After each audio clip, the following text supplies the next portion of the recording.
Good afternoon, Colorado Mesa University, and welcome back to another episode of Crossing the Line. I'm your host, Matt. And I am Sean. Matt is. We're back, a little 2-week hiatus, but time to talk about some sports for us, eh? It's time to talk about some sports, and a very exciting week it is. On Thursday, we have the Masters going, we have MLB opening day, and tonight we are down to our final two teams in the March Madness tournament. It was March, it was Madness, but now it's the finals. Indeed. Now it is the finals, and we have North Carolina taking on the Kansas Jayhawks. So today we ask the questions, who is going to emerge victorious tonight? Sean, get us going. Who is going to be national champion at the end of tonight? I think the North Carolina Tar Heels are going to win this one. You know, they've been dominant in the past, a little bit of a slough off the past couple years. I know we didn't have March Madness in 2020, but they're coming off red hot, beating Duke not only in Coach K's final home game, but then they beat them again in the Final Four and really sent them off home. So UNC is coming off of all this massive momentum. They shot the ball very well from the field. They played very clutch defense towards the end of that game when they needed to the most. The only thing that maybe gives me a little bit of concern about the UNC Tar Heels is throughout the game, they only had about 6 points off the bench. And that is not the depth you would like to see from a future national champion, but that does mean the Stars are so good and so dominant that they're putting up 80 points of their own. So I'm liking the UNC Tar Heels to take down the Kansas Jayhawks. Now, Sean, here's what I'm going to say to that. Everybody knows that winning March Madness isn't about who is the best team, because we all know it's not about who is the best team. It's not about who can play basketball the best. It's about who can think basketball the best. What I mean by that is who has the mental intangibles to win the game. If it was just about pure skill and talent, Kentucky and Duke and North Carolina would be winning every year, but that's not the case. That's why St. Peter's got as far as they did. Now, my point here, though, is that Kansas, all throughout the tournament, has displayed those intangibles. They've faced adversity. Did they struggle and lose the game? No. They came back. Has Kansas had periods where they didn't shoot especially well? Yes, but they figured it out. In the Final Four game against Villanova, there was a time in the second half when Villanova had surged back after being down 19 and cutting that lead down to 6. Did Kansas fold? No, they did not. They are the best physically and they are the best mentally in this tournament. So you're saying it matters more about the teams that have these best come-up stories type of thing, battle through the most adversity.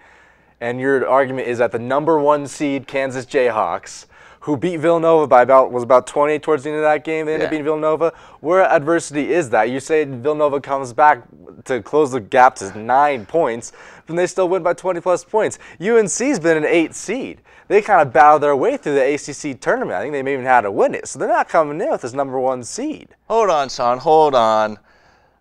Kansas was down against Miami and down against Providence. That's when they faced adversity. And then they struggled in early in the second half against Villanova. That's when they faced adversity. That's what I'm saying. That's what I'm getting at. I'm just saying the 20-point victory doesn't seem like much adversity there. That's how good Kansas is. So that's to the point of you. Is it even their best game and they still killing it? The point of UNC is they're going to be facing more adversity than Kansas. Therefore, by your point, they should be going into this game a little bit more confident than Kansas. No, here's the thing, though.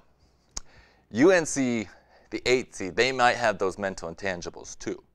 But are they the best physically? Are they the best skill-wise? No, that's Kansas. Now, some other teams like Kentucky, Iowa, whoever, may not have been the best with the intangibles. That's what they lost in the early rounds.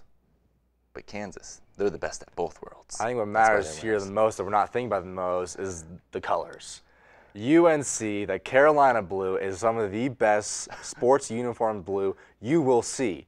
And we'll see it tonight, and I don't think anyone's going to be topping that from a pure uniform standpoint. That's true. And if you'll notice, Sean distracted from the conversation, which means that he knows he lost to Matt. Okay, I just wanted to shout out UNC's colors, much like when you shout out Tyler Wood's Sunday Red. You're right, you're right. And as was said, the Masters are starting on Thursday, but Tiger Woods is still, as he says, a game day decision. So, if Tiger does decide to play in the Masters, will Tiger roar again? Sean, yes or no? I mean, absolutely. Oh. That's saying, obviously, that's like saying if Michael Jordan went into a pickup game, he's going to make, like, lead the team in points. Absolutely. the best players play their best game at the most clutch times, and the Masters are arguably the most prestigious golf tournament in the game of golf. So we're saying Tiger Woods, when the spotlight's on him the brightest, when the Sunday red is on and it is firing on all cylinders, if he makes the final cut, if he does play, that is, which I think absolutely, Tiger will come in and do Tiger Woods things. We have not seen a more dominant or a more clutch golfer in the past 20+ years than we have with Tiger Woods. So if he goes to the Masters, absolutely he will dominate. I think we're all excited to see him get another green jacket onto his repertoire of already illustrious awards from his career.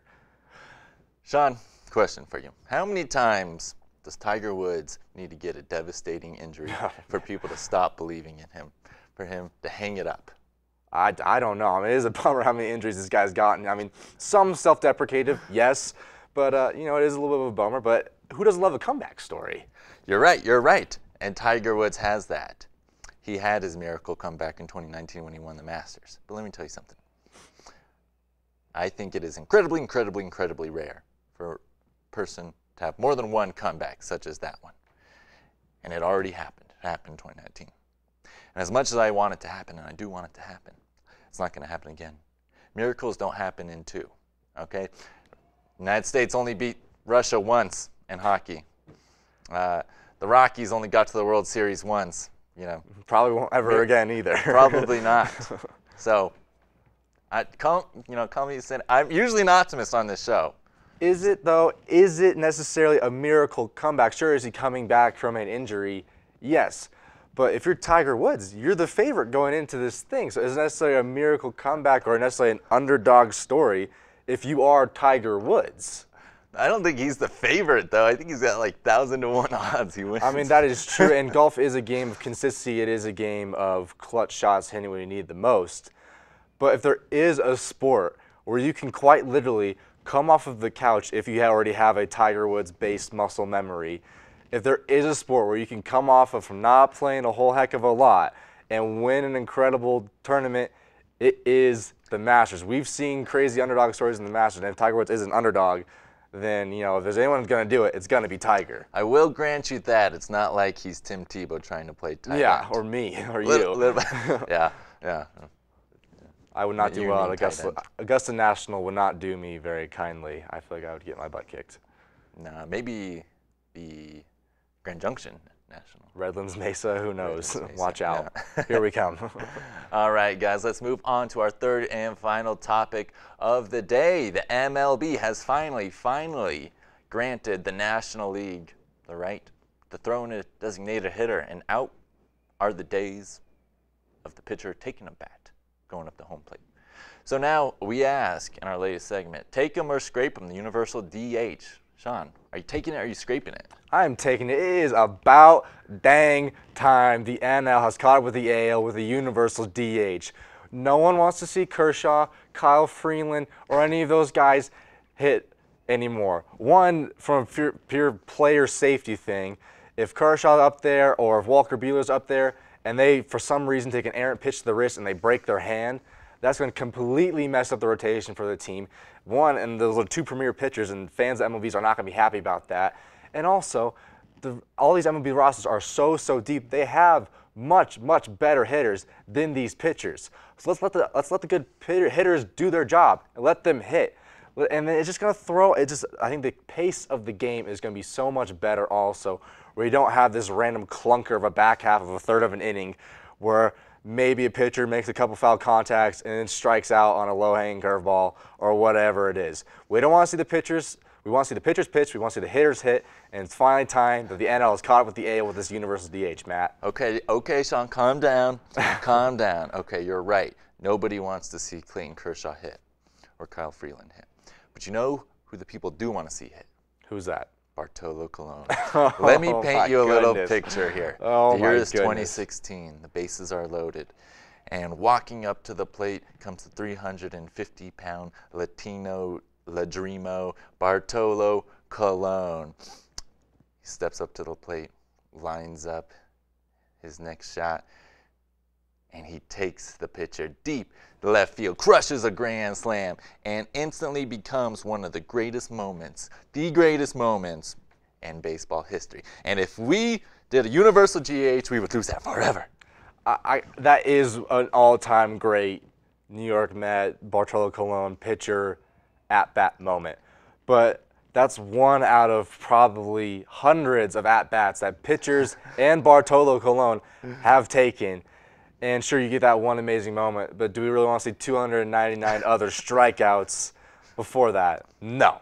No, we do not. Well, no, you won't get 299 strikeouts. You get like 100 bunts. You'll get like 50 Bartolo strikeouts Colon on is bunt. not bunting. Bartolo Colon, no way is that guy bunting. Well, that's what I'm saying. You get 299 other instances of things happening. You might get a bunt. You might get a base hit.